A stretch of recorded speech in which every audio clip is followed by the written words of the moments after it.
Hey everyone, welcome to this Gold BJJ Instructional on escaping side control. My name is Rory Van Vliet with RVV BJJ. This is my training partner Kevin Wong, who you might see in my YouTube videos. This is going to be a 1-hour segment on systematically going through how to escape and defend side control. So the first few videos are going to be going over some concepts on proper positioning to lay the foundation that we need to be ultimately successful. And then we're going to be going over some frame and lever-based escapes. So the first thing we're going to talk about is our opponent's goals in side control. What are they looking for to break our alignment to make us less effective at trying to escape or reverse the position? And how we're going to position our arms correctly to utilize frames, as in rigid supports, so that we're able to keep our opponent away from us, so that we're going to be able to use that space to try and free our hips. So side control, which I assume you're going to know what side control is I'm beside my opponent, I've beaten the legs, passing the guard, and now I'm solidifying right beside my opponent. I'm looking to control the inside space between the elbow and the legs here, so occupying the space of the ribs to the hip. And there's a bunch of things that can happen here in side control. So side control is a lot more complicated than, say, something like mount, because our opponent has a lot more different directions that they're able to move and manage the range. The first one is blocking, like the crossface. It's something that we're going to be looking at doing, but an opponent is looking to establish a crossface by using their bicep and shoulder to crush the face, to use that to manipulate the spine, to break posture and make their opponent weak. Then we have the underhook. They're looking to get an underhook so that we're able to open up the elbow, which internally rotates the shoulder and affects our opponent's structure, which is the efficient, effective alignment of their limbs. So if I'm able to get an underhook and get a crossface, this kind of side control right here is going to be a hell of a lot different to try and escape than a side control in which Kevin has already properly framed me out from the very beginning. So we're going to try and stop our opponent from ever being able to establish that kind of control. The other thing our opponent's looking for is chest-to-chest connection so that they can establish direct rotational control. Direct rotational control allows our opponent to stop us from being able to rotate. If I can flatten Kevin out completely flat on either side and Kevin tries to turn to his left, it's difficult. If he tries to turn to his right, it's difficult. We need to stop our opponent from being able to connect themselves to us so that we're always going to have the ability to become mobile.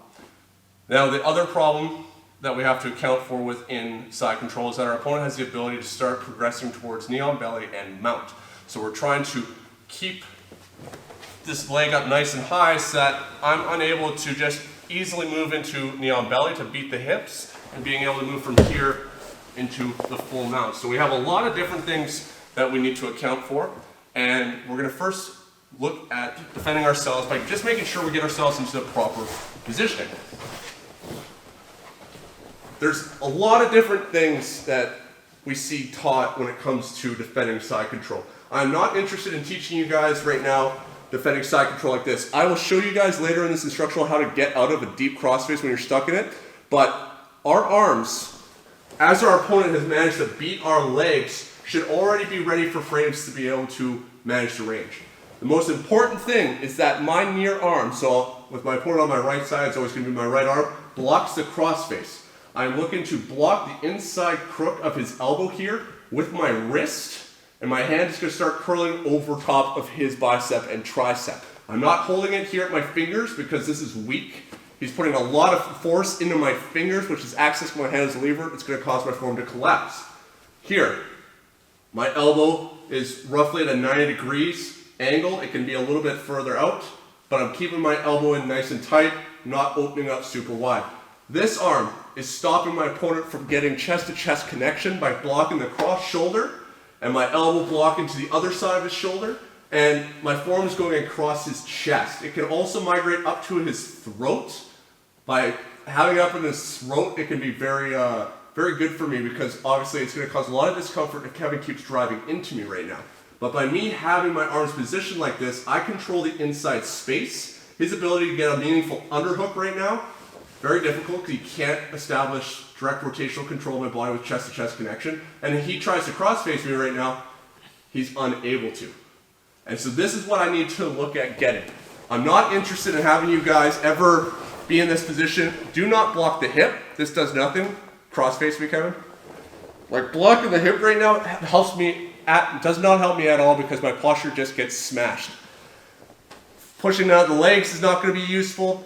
do not hold onto your opponent like this. This is only somewhat useful if my opponent is trying to strike me, and even then, if my opponent wants to strike me, he's got to lift himself up, and as he lifts himself up, it's going to allow me to start using frames to occupy that space.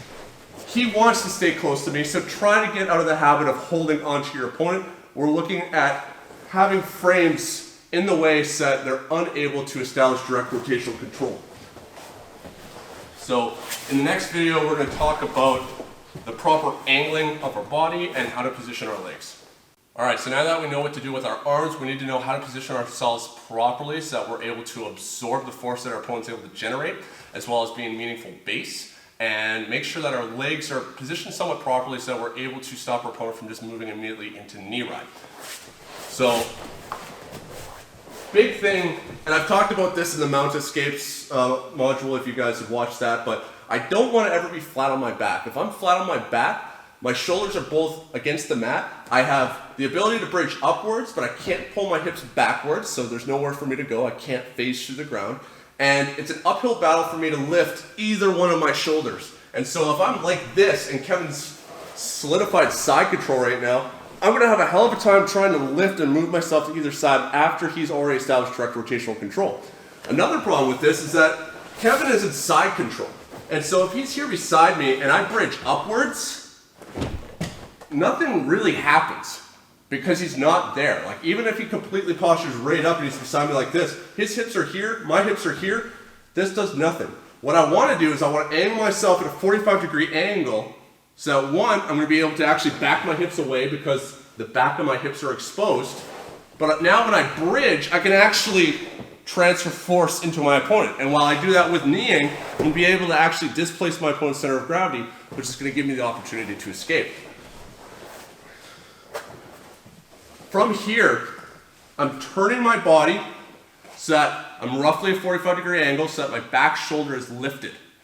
With that, I also have to make sure that I turn my hips and legs to face this. This is a big mistake that new people make when defending side control, is that you think about posture not bending your neck to the side, but if I disconnect my chest from my hips, then I'm also going to be in weak posture. So if I'm here, my legs are pointing straight up, but I turn my chest like this, the force vectors are not matching.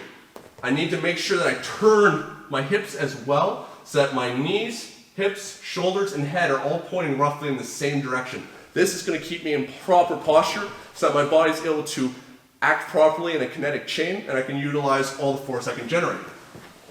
Now, this is really important that this leg is in base a little bit behind me at this 45-degree angle because Kevin's going to be driving into me and I need to be able to absorb this. I need this leg really close to the same angle as this top arm because he's driving force into this arm and I'm going to try and carry that through my body into this leg.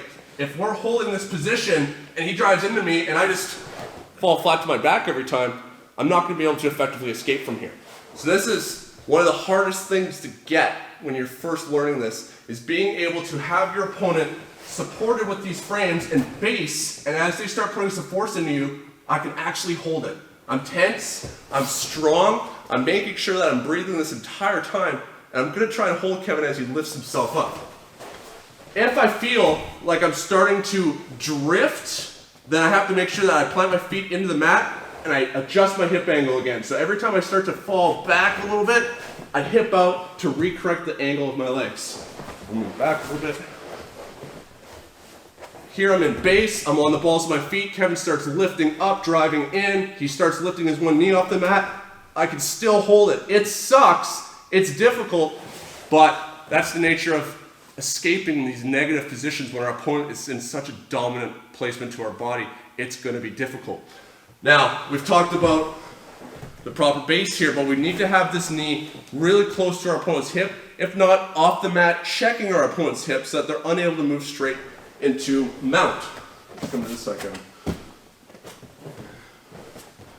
This leg is either going to be right here up against Kevin's thigh, and it can be posted into the mat for base, or it's actually going to be completely off the mat, and I'm going to be using this knee here. So if Kevin's trying to move into knee ride, I'm able to block him. The mistakes that we see with how this is taught is A lot of people are a fan of this, or especially when we're lazy, you put your foot here. This is a frame accessing the leg as a lever. If we're in side control and I place my leg out like this against his hip, Kevin's just gonna, I get just turned right off to the side, I get absolutely smashed. It can work if I make sure that I put my leg in the proper angle so that it creates a bit more of a frame here. That's part of the reason why we need to turn our bodies in to face our opponent. Another thing that people do, I see some people teach, is they like to bring this leg up kind of instead. And so they're thinking about using this kind of as a trap, where if Kevin tries to start bringing a leg up and over, going to be able to catch this either with a butterfly hook or hooking into half guard. I don't think it ever works on good people. And the bigger problem is I need this leg more importantly as base, because like I talked about, the majority of the weight that I have is going to be supported by my left elbow and needs to be supported by my left leg. If I try and do anything like this, I have nothing holding up the left side of my body, and as Kevin drives into me, I'm always going to fall over. So it's extremely important that we have posts on the far side of our body so that we're able to keep our left shoulder elevated. This is going to give us room to be able to actually escape with that back door, so when we look at our frame and hip escape, we'll be able to perform that. And then as we start looking at trying to utilize the momentum that our opponent's generating, we're able to fall back on that shoulder, and we're going to be able to, from here, rock up with that, rather than becoming completely stagnant on our back, and then overcome the inertia of our opponent on top of us to try and lift. So make sure that you guys keep yourself at a 45-degree angle. Do not allow your shoulders to be pinned to the mat, and keep your legs up, checking your opponent's hips so that they're unable to move straight into knee ride or full mount. All right, so you're probably shocked that Kevin's not in frame right now, but I promise that he is safe. I'm just going to be going over what a proper shrimp should look like when we're escaping side control, and a little bit going into the partial inversion that we'll use when we're really having a hard time performing a frame and hip escape. This would be the same inversion that you would have seen in the escaping the mount instructional. A big problem that we have in the basic way that jiu-jitsu is taught to beginners is that crappy warm-up that people do where they shrimp across from one end to the mat, where you see this kind of movement. The problem with it is I'm never actually lifting my hips, and so I'm not going to be able to effectively lift my opponent's elbow or knee off the mat like we would have talked about in the escaping the mount. Here, what I want to do is I want to be bringing my feet super close to my butt, so that I'm going to be able to get the max range out of it, and I'm bringing them up onto the balls of my feet. If I'm on my heels, I can only bridge so high, but as I lift, notice how my knees go even a little bit higher here, and the closer I get my feet to my butt, the higher I can bridge. So, balls of feet close to your butt. What I'm looking to do is have myself slightly turned at a 45-degree angle. I can do this after I start my bridge, and I'm going to almost start to look to invert, where I'm bringing my hips up like this. The higher I can lift my hips, the better I'm going to be able at creating space underneath me, so I'm going to be able to recede and reestablish frames within that space. From here, up, hips up, curling live toes into the mat, and from here still keeping my knees close to my body so that I'm able to have potential energy to now push and hip away.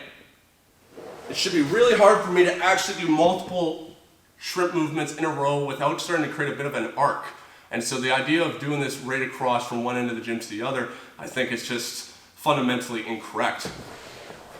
The other thing that we might have to look at doing is creating a bit of a partial inversion where we're going to start establishing frames underneath our body so that it's able to support us and our opponent.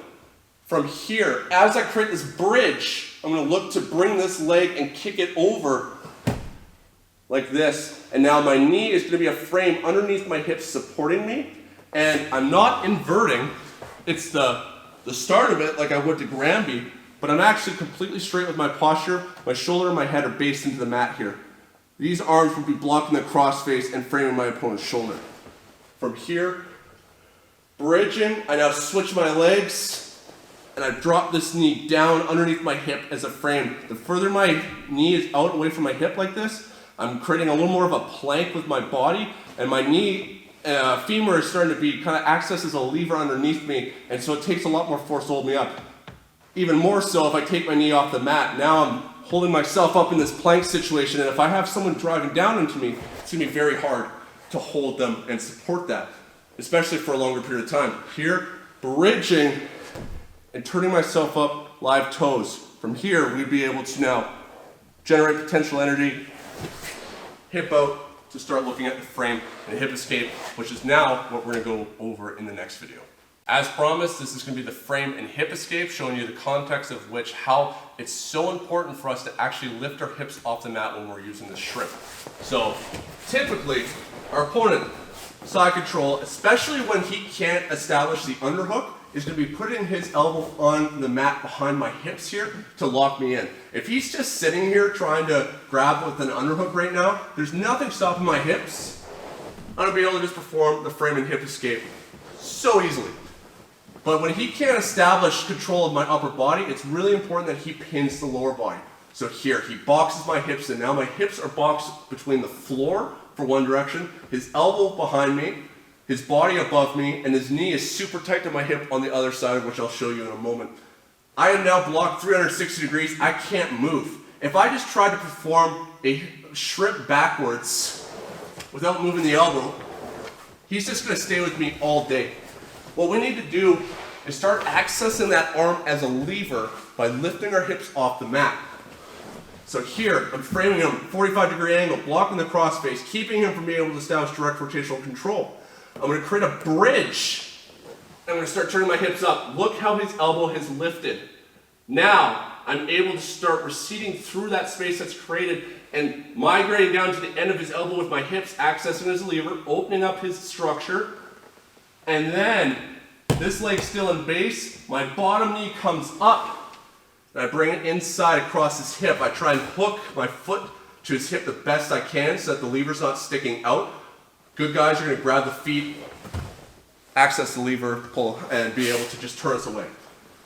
Here and here. Now, what a lot of people do, and it's not necessarily wrong, is that they'll try and push their opponent away here, or they'll try and push themselves away here. The problem is as I start doing this, it's very easy for Kevin to just move into a Toriendo where he's going to block the knee and push it away as I start pushing into him. He's going to use my energy against me. I only use frames to just keep my opponent at bay, so that then I'm going to be able to just hip escape away one more time, and then put my foot on his hip.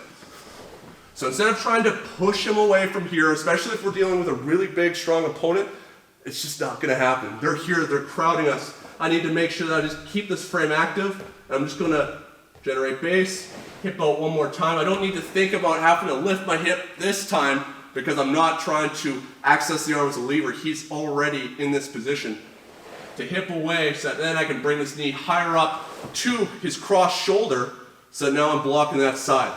I just want to make sure that this leg doesn't get brought across his center line, because now he's able to drift past it and get back to side control. So, from here, blocking, I'm on my side, his knee is right tight to my body here. Because if he was tight, somewhat tight with his elbow, but he had his knee far away, like posted up like this, it's also going to be very easy for me. So I'm showing you guys the worst case scenario, and then if your opponent screws up by not controlling your hips, by putting their elbow down, or by having their knee tight to your body, it's just an easier version of what I'm showing you right now. Here, I bridge at a 45-degree angle into my opponent, lifting that elbow off the mat, and now my frames keep him here, and I back my hips out of him. I'm not moving my upper body here. So now there's all this space. My left foot is in base. I bring my knee up, reestablishing knee-elbow connection, starting to bring my knee in. If I need to, I hip away one more time, and then I bring my knee up nice and high. I usually simultaneously get my foot to his hip as I bring it up to his shoulder, but sometimes all I can get is over to his shoulder, framing at the bicep. I just need to keep this side of his body blocked so that I'm able to get back to full guard. This side. Here, bridging, hipping away, knee in. I got my arms in the same positioning still. I can start extending to my hands if I want to for longer frames. I can push his head away. I hip away one more time. Get myself back to guard. So try not to push your opponent off of you. Use frames to keep them at bay while you back away from them. So we're trying the frame and hip escape, but our opponent is either too good or too strong. We can't either get their elbow off the mat, or as they're pinching us between their elbow and their knee, which I will frequently have this happen when I'm going against Kevin, he's just too strong. And even though I'm hipping out, because I don't have enough frames in place, I'm gonna need to try and change my hip angle, lift my hips up higher, and create more frames against his legs to be able to push off. And so this is where this partial inversion is gonna come into play. So from here, Kevin's in the exact same position. I'm gonna try this frame and hip escape. As I bridge, his elbow is so tight to my body, and as I'm trying to lift it up, even if I have it off the mat a little bit, he's just gonna stay super tight and connected to it. There is no way I'm moving him. What I'm gonna do is I'm gonna look to end this bridge, hold it, and then switch my legs to move into this partial inversion. My right knee that is underneath my hip is now supporting some of this weight, so as Kevin's driving into me, I'm able to support this temporarily. My leg is tight to his hip, and now this arm is able to move away from this crossface because I'm not concerned about him cross-facing me right now. This arm is gonna go and migrate to his knee, checking it, so that now with this position of me being able to drive off and me having 2 frames established now, as Kevin tries to hold me, I'm able to drop back and bring my knee in.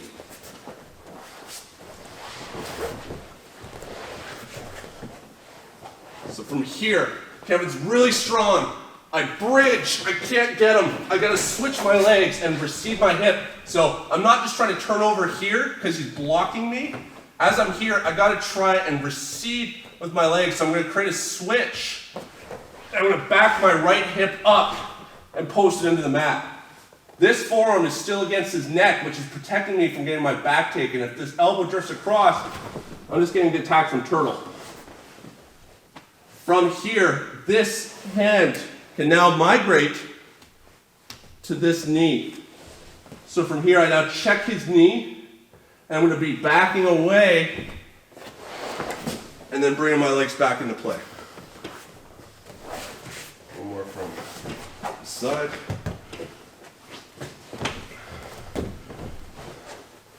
So I bridge, I switch my legs, and I back my hip up. This arm is now going to drift to his knee, checking it. So I have 2 frames, the frame keeping him from establishing chest to chest, rotational control, and this knee being able to follow my hip. So now let's change the angle slightly. From here, I'm not pushing his knee away, I'm just checking it. And now I'm going to be backing away.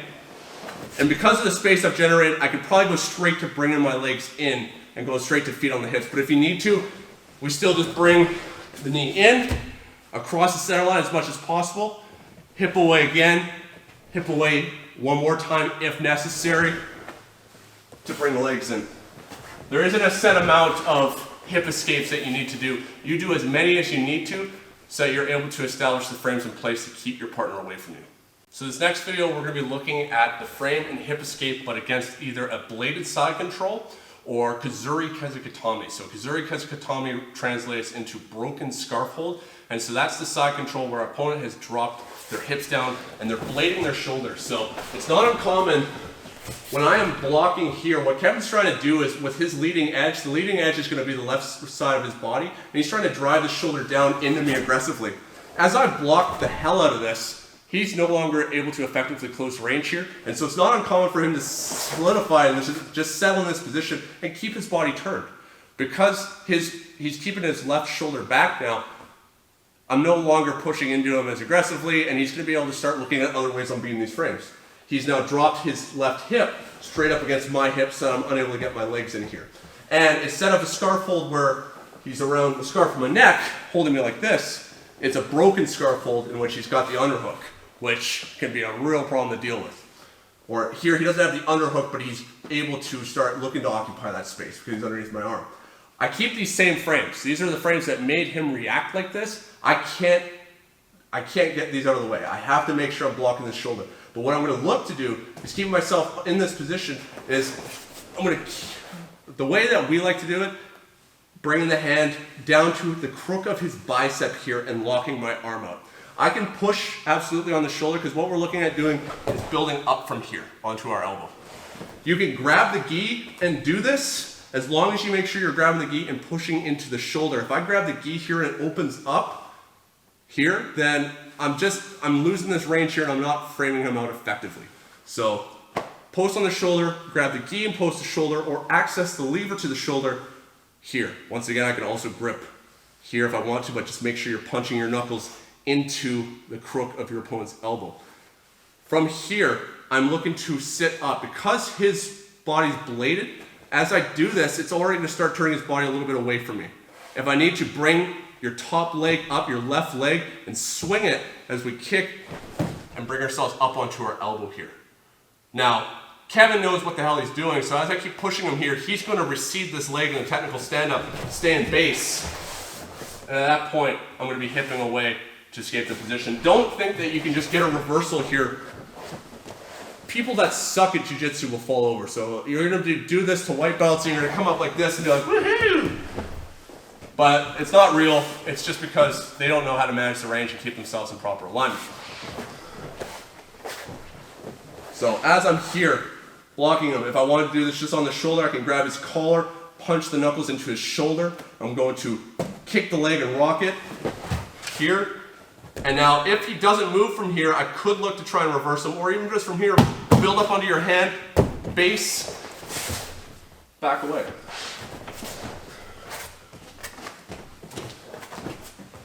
He's boxed my hips in with his hip instead of his knee. I frame to that elbow, I rock, I kick myself up into base here because it didn't have control of my upper body. And now from here, typically it ends up like this, where we both recompose our alignment and end up just playing back into a guard. If your opponent is, once again, very strong, very heavy, we're going to look to go into that inverted, partial inversion. So as Kevin settles down, I'm trying to move him. He's keeping his head really low here. I'm unable to really affect him by driving him back. I'm going to need to establish frames underneath me. So as we're here, and he's keeping himself low, I'm going to bridge. I'm going to turn myself into this position. He's going to be trying to keep my hips pinned down. My hand is going to migrate to his hip. It can also migrate to his knee, but usually when they're in this position like this, you can see how his knee's farther away. My hand goes to his hip to check it, and from here I back away, and I bring my knee in. As you saw, Kevin immediately didn't like the position because he's getting turned quite a bit, and I'm almost starting to kind of go out towards his back. So he's going to recorrect his alignment by turning his hips back in and backing up slightly. So from here, he's keeping his head low. I can't push him back. There's no bloody way here. I have to bridge and back my hip up. This hand checks to his hip. My elbow stays close underneath my body so I can't get handcuffed. And I back away and I bring my knee in as he starts to recorrect. So what do I mean by that handcuff? Motorcycle grip. If I go here and I start to turn and I bring my hand back like this, he gets this motorcycle grip and he can start pulling my hand out backwards. It really sucks from here. I need to make sure that my elbow stays close to my body so that if he's trying to grab this right now, he can't. If I need to back my hand up still, then I migrate my hip backwards to cover it. So that I'm able to bring my hand in, checking his knee here, so that now he can no longer follow me. So going through this motion one more time.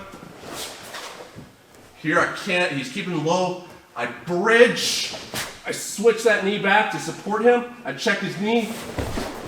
Here, getting myself back to guard. So that is your frame and hip escape against bladed side control or Kuzure, Kesa, Gatame. Okay, so as you're doing this frame and hip escape, you're going to, all the time, whether you're tired or you're just not knowledgeable enough of the situation, be super tempted to bring in your top leg because it seems like it's just the shortest distance to cover and it's the easiest solution. As much as we always want to take the path of least resistance, it's really important that we don't bring that top knee in because it's going to cause us catastrophic failure against better guys. So what I mean by this is, as I perform a frame and hip escape and I'm out at this position, instead of bringing this bottom knee in like this, like I showed earlier, you're tempted to bring this leg in. And so you bring this leg in to start establishing a frame. The problem with this is that good guys know how to redirect this. From here, Kevin's just going to smash it with his hip, and I'm done. The reason for that is because as he pins this knee, down, it ends up pointing my hips downwards at a 45-degree angle towards the ground, which faces my weapons away from him. And it also completely kills this leg. So if Kevin just like grabs my pants and punches it down to the ground right now, my ability to bring my bottom leg in right now is just absolutely gone.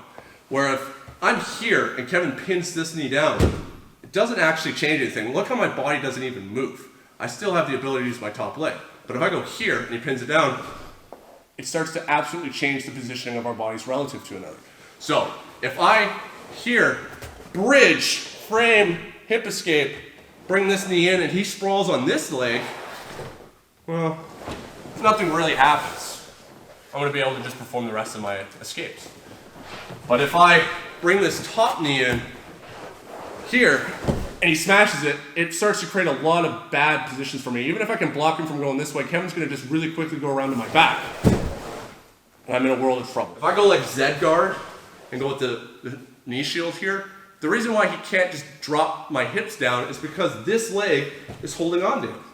So here, if he tries to cut his hips, it's very difficult. But if I did the same thing but took this leg out and went to like here on the side control, now he can cut the hips and change the angle to redirect my leg down to the ground. So unless you're controlling your opponent in a guard where you have lever-based control to the hip, then try to stay away from putting your top knee in until you start to get more advanced. And there's going to be little ways like the Hobson Mora turtle hook, or using it as a quick frame to push your opponent away. But right now, try not to ever bring that top knee in until you start to understand how you can break the rules later on as you move up higher and higher in your jiu-jitsu journey.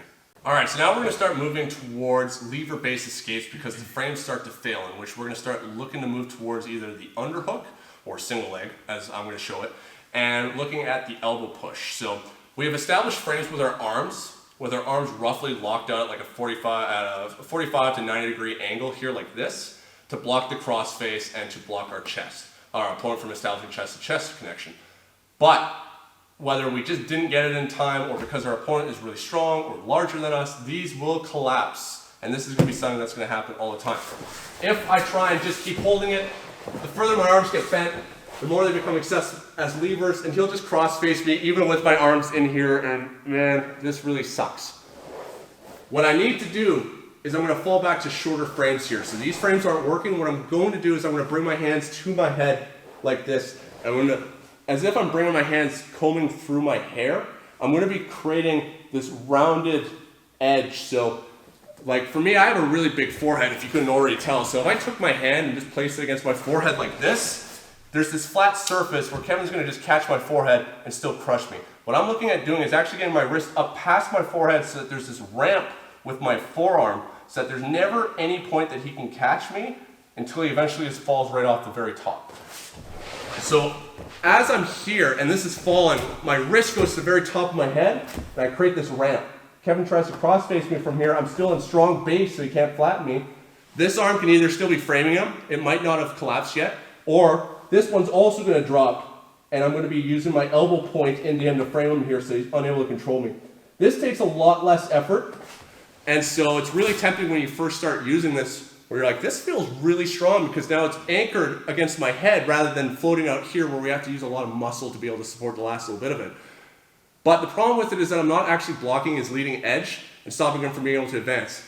Here, I'm stopping him from being able to move up right into north-south. Because I'm blocking him here. I can follow him as he tries to move. If Kevin tries to move right now, I can stick with him.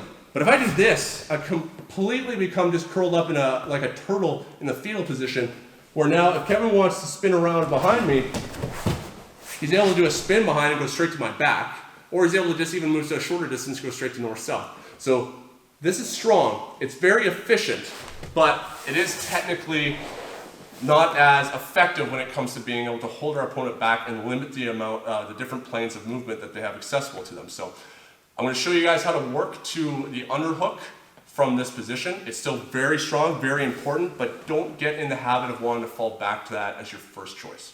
All right, so before we move into the underhook escape, it's really important that we talk about the underhook and what its purpose is and what makes it effective, because there is way too much value assigned to the underhook and as it being like this end-all, be-all point of control.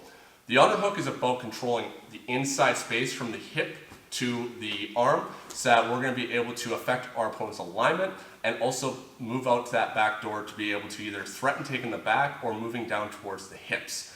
If I don't have proper alignment while I utilize an underhook, it doesn't matter. It's not going to be effective. So in this case, what I mean is I've many times, and you guys probably have too, opponent's bottom side control and the coach is yelling at them to escape, get the underhook. If I get the underhook from here, but I still am eating a crossface, Kevin can smash me right now, and just because I have the underhook, nothing changes. It doesn't matter. Kevin does not care that I have an underhook right now because my posture is absolutely screwed right now. There's no way I'm going to be able to overcome this direct rotational control or even lever-based rotational control, depending on how effective this crossface is, to be able to do anything with it. Also, his elbow is nice and tight to his body. It's not effective right now. We need to understand when and why to use it. The other mistake that a lot of people make with the underhook, and I've never seen this taught anywhere except with, obviously, underneath Rob Bernacki, where the underhook, we either want to go super high up to the shoulder to really open up the elbow, which is not what we're looking to do here from side control right now, in which I'm coming up and cupping up at the shoulder here, and we can see how much Kevin's elbow is opened up away from his body here. Or I want to be all the way down at around the hip. Or as I'm going to show it with you guys, because it accomplishes the same thing, we're just going to have the low single just around our opponent's thigh to act as a bit of a lever to the hip.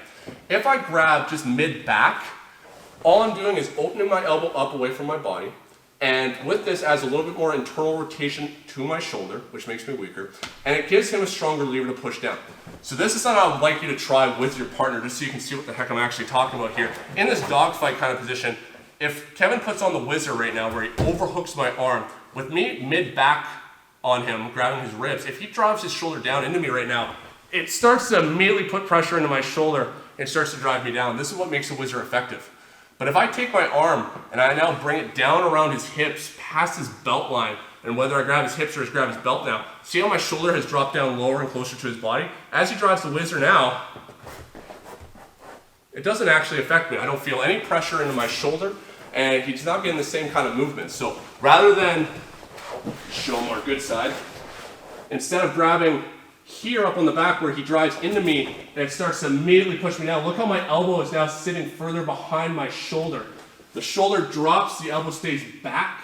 This is bad. But if I come back here and I can close my elbow, see how my elbow can now close closer to my body, and so I'm no longer so internally rotated. My elbow gets closer to my body, to my hip. Now as Kevin tries to drive down into me, there's nothing. And then if I went even further and grabbed down here around his leg as he tried to whizzer me, absolutely nothing. So as we work into this underhook escape in the next video, we're going to be, we moved away from using just even a lower waist underhook, and now we just go straight to the single leg because it's even closer, and we find that's even more effective. So try this with your partner, and I hope you guys see like the benefits of actually having that proper placement to the underhook. Okay, so we've fallen back to our short frames, and now we're going to look to escape out the back door going to the underhook escape. So Kevin has started collapsing me here, and I'm going here to my head. I can't hang out here very long. This foot, this knee is still checking against his hip. I have my feet based into the mat. I'm still on my side. What I'm going to look to do here is I'm going to look to start migrating this elbow underneath and out the back, and I'm going to be using my elbow to push open his arm like this. See how that starts to move his arm? Even if he doesn't post his hand, what it's going to do is it's going to create a slight internal rotation of his shoulder, creating a bigger doorway for me to start moving myself through. This is still here framing against my head. Sometimes you can move it back to framing his, blocking this arm for the crossface if you feel like you're able to. And what I'm going to do is I'm going to take my knee and I'm going to be bumping him in the butt here so that I'm able to even possibly displace him as I'm starting to go out the back. So rather than doing all the movement myself, I get him to help me here by bumping and moving him. What this hopefully will do is displace him slightly, which creates a bit of vulnerability that's going to allow me to now take this arm and move it into that single leg. From here, I'm going to take this arm and I'm going to retract it behind me. So I'm not going to try and post out like this, because he's just going to grab my sleeve or my wrist and he's going to pull me back. He's going to either Kimura me or he's just going to pull me and flatten me. But from here, what I'm going to do is I'm going to take this elbow back behind me, and this foot's going to hook, starting to hook him into a quarter guard. Now from here, I could start moving into a whole bunch of different basic half guard rolls from here or sweeps. But what we're just going to look at doing is starting to come up from here behind him, and then getting back to a guard. We're not looking at going on the offense here. This is purely for escape, so I want you guys to keep the mindset of keeping yourself in proper alignment and looking to disrupt your opponent's alignment and escape the position rather than trying to change the mindset of looking at offense and submissions. So, really important that we try and bump our opponent. This is something that I never liked this escape when I was newer, because I tried to just, from here, grab under my opponent and pull. And then he ends up catching me in a crossface or just posting on the side of my head and pinning my head down to the mat. So if he just pushed my head down like this, and I'm trying to pull myself underneath him, it's not effective because he is in alignment. He has posture, structure, and base. His ability to generate and absorb force maximally has been uncompromised. So as I'm here, what I need to do is I need to use this knee into his butt, and I need to try and open up his elbow by bringing my elbow drifting underneath him, and I gotta move myself down low to his hips, and I'm gonna do that by pulling myself down while also bumping him. Here, look at the placement change now. Now his hips are right up here by me, so if I wanted that low underhook, it's right here, or if I wanted that single, right here high up the thigh. So here, I could even go to that low underhook, and I'm gonna build up onto my elbow. From here, I don't even necessarily have to grab. Like if you wanted to, we're gonna switch the legs and look to hook this and start establishing that quarter guard. We can start looking at coming out and attacking the back. But most importantly right now, I want you guys just to control this hip and then build up onto your hand and back away. We start looking at controlling that hip so we have some rotational control of our opponents so that they're not able to just move back on top of us. Here, this is the most important part, because if you screw this part up, you'll never get low on your opponent. Here, if I have to do this in 6 little hip escape bumps, I will do that. This elbow starts to drift down to my side, elbow close to my body, there's no underhook threat here, and I start to look to bump that arm up to get over top of my shoulder. Here, as I do that, I'm bumping him here, and I'm going to be pulling myself down with this foot scraping the mat. Here. So that now I can start bringing this into that underhook or single leg, building up. So here, this elbow withdraws behind me this direction, not out here, here. And then at this point, Kevin's already going to start turning to face me. Very common at this point because he knows that the back take is a real threat at this point, that he's going to start to either concede a sweep to go straight to guard, or he's going to turn towards the face me to stop the back take. All right, so in this situation, our frames are either starting to fail, or we're going to be inevitably running into our opponents generating enough force that we're feeling like our shoulder is going to start dropping to the mat. And so like I talked about earlier, we want to always be on our sides so that we're able to effectively use our frames with the right force vectors to be able to stop our opponent from advancing, but we always have that ability to use that space behind our shoulders to generate that momentum to rock to either side of our shoulders. That's what we want to do. We don't want to get pinned flat on our shoulders at any given point. It does happen, and we can come back from this, but from here, I'm trying to hold Kevin back, and he's driving into me, and I'm, shit. And once I'm flat on my back here, if he keeps driving into me, well, he's just going to keep turning me away because my frames become levers once they switch from this angle and go pointing directly upwards. So what we're going to look to do from here is move into the elbow push escape. So my shoulder is off the mat right now, and instead of dropping again, collapse right here, I want to move with this. So if you feel like you're starting to collapse at this point, we want to start accelerating that movement and going with it on our own terms rather than getting flattened out and reacting too late because it's on our opponent's terms. What I'm going to do from here is I'm going to keep this arm blocking the crossface. This head is going to migrate underneath my opponent's armpit. So here, underneath, forming an X here down at the elbow. My elbow can be still reinforcing against his chest if I want to, but it's not necessary. I'm creating an X here with my forearms, and I'm extending my forearms out. From here, it's really important that our opponent is constantly driving into us, that their center of gravity is actually going to be shifting to the other side. From here, I bring his arm across my head, and once it's past my head, the arm that was blocking the crossface can now come out and go right to the elbow. So it's going straight to like about the elbow point or just at the very bottom of the triceps. I'm not up at the forearm, and I'm not at the shoulder. I want the lever to his shoulder here.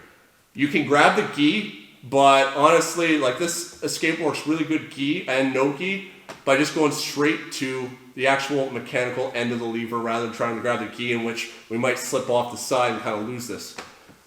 My arm is locked out, and with that momentum, I'm going to look to sit up with this. So as I'm here, see how my shoulder's dropping right now as I'm doing this motion? Right here, I'm flat on my back, but I got that momentum carrying me through, so now I push, my feet are generating base by pulling into the ground as I perform basically a Turkish get-up to then build here up onto my elbow.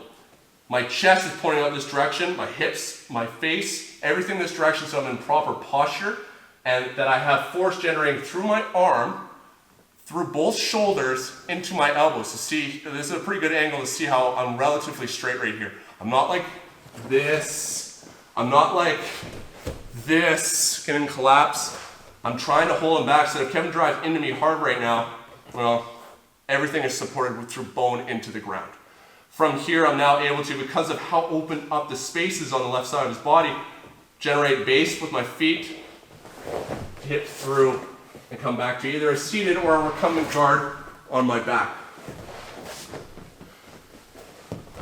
Once again, guys, super important that your opponent's actually driving into you. If Kevin's sitting back right now and I'm like, I want the elbow push, and I try and just pull him across the other side, it's not going to work.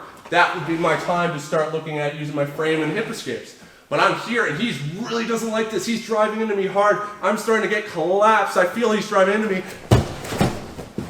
I go with this. I use his momentum against himself. Here, arm underneath, creating this X. If I take this arm out now and try and block to his elbow, he's just going to cross-face me. Crap. I need to make sure I carry this with these frames across. Now he can't cross-face me.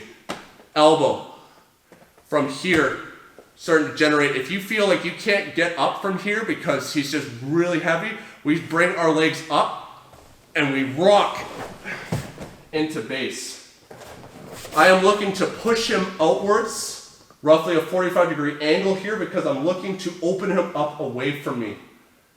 From here, into base onto my elbow. The elbow gives me more hip mobility. From here, hipping away through that space to get back to guard. Very common for your opponent to start performing an air guitar motion. If I am here and I start pushing this and he starts performing this air guitar, I keep with him a little bit here because he's going to be trying to take away this pressure. I want to keep regulated tension in which I'm staying very connected to my opponent. I'm going to sit up with him and I'm going to frame to his shoulder. Now from here, I hip away. If I keep connection to his elbow and he circles all the way around, my elbow, see how it's pulled behind me now? It's putting pressure into my shoulder that's uncomfortable, and now it's starting to create leverage to my back shoulder where there's no post, and I'm going to get pulled down. So I can't keep this control. Here, bring it across, elbow push, he starts to perform that limp arm or air guitar, and I fill this space. I build up onto my hand if I need to frame the shoulder, try and control me, Kevin. Very strong through that hipping, that motion. The elbow push can be used against certain passes. It can be used against side control where opponents just already got the elbow drifted to the mat. For example, if Kevin's in side control on this side and has his elbow posted here, this elbow on this side, and I'm able to form a lockout with my arm here, I'm going to be able to generate base and start framing this elbow and starting to escape through that space. Very difficult when your opponent's going to be super heavy with their center of gravity and they're not giving you that momentum, but it can still be done. Very important thing is that you keep that arm locked out. Common mistake, I was just teaching this last night in class. As people are trying to sit up, their arm bends. And if your arm bends, you're now trying to use muscle to support your opponent rather than bone, and you're just going to get collapsed. So from here, as I'm pushing Kevin if I feel like I can't sit up from here, it's really tempting to bend your arm and be like, well, now I have space. But now he's just going to collapse you. Make sure, if you can't sit up from here, that I keep this arm locked out before all outs, and I start to look to generate base here as much as I can. If we're in this position, I cannot sit up, and he starts to perform a proper limp arm from here, then I use that space to go right back to our frame and hip escape. I've created the space I need to get back to here, so then I'm going to be able to go through all the other escapes that we need to. All we need is space to be able to mobilize our hips. That limp arm air guitar motion that our opponent uses is always going to create a massive amount of space. Use that to either finish your escape or get yourself back to the proper position that you need to be successful with the previous escapes we've gone over. Okay, so we've gone over frame and lever-based escapes when we're able to somewhat keep our opponent away from establishing chest-to-chest connection or a crossface or an underhook, but shit's gonna go sideways sometimes and we're gonna end up completely smeared into the mat. And so this you should not be able to come back from. I'm going to show you systematically the best way that we like to try and come back from this position, but it's hard, it's going to be uncomfortable, your neck's probably going to be sore afterwards. When someone's in dominant side control and they have successfully broken your posture and broken your structure, you're supposed to lose every time. So manage your expectations as we're going through this, but the best defense against this is to not ever get into this situation. So Kevin has established this crossface, chest-to-chest connection, and he's now pushing me in. My head, against my choice, is always going to end up getting turned away from my opponent. So at this point, there's no point in me trying to keep my hips pointing this direction. As he smashes me, I'm going to look to turn my body at a 45-degree angle this way, because this is naturally, my body has to follow the head right now. The only way I can keep myself somewhat posture is by putting my spine and hips back facing here. So what I'm going to do is I'm going to bring this hand over top, and I'm going to look to encapsulate his shoulder here, grabbing at the front of his delt. And what I'm going to look to do is pull his arm, like I'm going to close my elbow and pull his arm, and I'm more shrugging my shoulder right now to try and bring this shoulder into this space, creating a wedge. You will never overpower someone's entire body by just pulling into his shoulder because his legs are posted into the mat. He's using all his weight. I can't just do this. But what I'm looking to do is actually just close the elbow and kind of close my elbow down this direction as I bring my shoulder in here as much as possible. I might be able to clear a bunch of space here. I might only be able to relieve a tiny bit of pressure like this. This arm, it might just end up getting stuck here for now. I might not be able to do anything to affect that. If I can, I'm going to try and bring it in front here so that I'm able to frame into his neck and grab upwards of my hand here. So now you can see how Kevin can't keep his head super tight because I'm pushing the throat. I mean, if I could push the throat, I could probably just make him detach from me. It's going to be very difficult to do that. He's going to be keeping his head nice and tight here. What I'm going to look to do, he's keeping a nice tight underhook as well. I'm going to look to start turning my chin in, using my chin as a frame. This is uncomfortable. I'm going to keep my teeth clenched, biting into your mouth guard if you're wearing one, so that I'll be able to drive my chin in here. Because if he starts driving into me right now, I need to be able to eat this. I can't talk right now if Kevin was driving into me. My jaw might get pinned in some bad angle. It might even get dislocated. So keep a nice underhook here, Kevin. I'm going to look to create the space with this wedge. I'm going to start trying to turn in and get my hips pointing straight up. And I'm going to try and turn into him here using my chin as a frame. So that as he's driving into me, driving with a crossface, it's all into my chin. It doesn't feel good, guys, but this is what we're having to deal with because we effed up a long time ago. From here, what I'm going to look to try and do is I'm going to look to club him in the head here at the top, the crown of his head, with my bicep to act as a lever. If I in the neck, look, he doesn't move. Lever, top of his head. This arm is going to drop down by his knee. If he's on his knees, then my elbow might be able to block it here. I just want to make it hard for him to be able to extend his platform of base. If his feet are more posted away, I can use my hand posting down here. I'm going to club him, and I'm going to bridge at a 45-degree angle trying to roll him. Bad people will fall over. Kevin's not bad, so he's going to post this hand as I do this. Like this, because he doesn't want to get reversed. As that hand is now being used for base, this hand blocks right to his bicep. This elbow starts to come in front. He tries to come back to side control to cross face me, and I'm back here. I might be able to escape out the back door. You might be able to get an underhook. You might be able to do a lot of the previous escapes we've already gone over, but right now I want you guys to think, get yourself back to proper position. We're making tactical, small movements. We're never trying to jump the gun and take some big leap of faith and potentially shit the bed and screw up everything and end up smashed again. So, here, I'm eating this crossface. I recompose my alignment by turning myself with my head. Hand grabs his shoulder. I pull down. I start shrugging my shoulder in to try and open up that elbow. See how his elbow's down? Elbow starts lifting up. Pressure is starting to alleviate. I look to start turning. So this would almost be a reverse shrimp where I'm actually going to lift my hips and pull myself forward to turn in. My chin becomes a frame. I'm basically just driving my chin into his shoulder and keeping my teeth clenched so it's comfortable and I can eat this. From here, I try and migrate down to his knee the best I can. Depending on where it is, might not be able to, but I'm looking to drop him to the dead angle, this 45-degree angle, and club him in the head to affect his posture. I might only get a slight bit of movement, like he might just flare his elbow quite a bit here, like this, but it's enough for me to get this arm inside. From here, migrates back across his throat or chest, exact same position we talked about. From here, I immediately go into my frame and hip escape. This is a really bad position to come back from.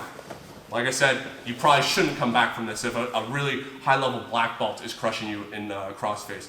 If we are in broken alignment, we are vulnerable and our opponent has way too many options for us, but we need to look at going through some a system of steps to try and recompose your alignment slowly. So look to turn your hips away, recompose your posture. Look to alleviate that lever control that they have of your jaw with that crossface. Look to turn your jaw from a lever back into a frame so that we're able to eat it straight on the chin. Keep your teeth clenched to protect your jaw and your teeth. And look to then cause a disruption in your opponent's alignment. And then within that vulnerability, they have to make a choice of, do I keep this control and possibly get reversed? Or do I make the smart call of posting with my hand and understand that they're going to lose a bit of a range battle when they stay on the top?